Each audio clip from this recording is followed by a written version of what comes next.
Once upon a time, there lived 4 little kids who loved playing by the pool.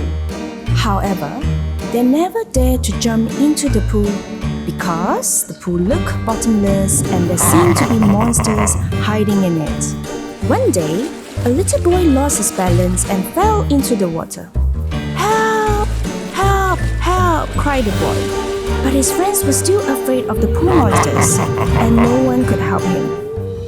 Luckily, a girl wearing chickaboo swimsuit saw the boy was in trouble. She quickly jumped in to help.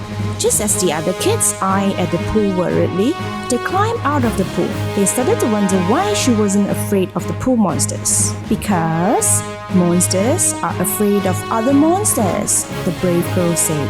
Since then, they became friends. They put on chickaboos, monster swimsuits, and play happily in the pool because they know they have to be scared in order to be brave.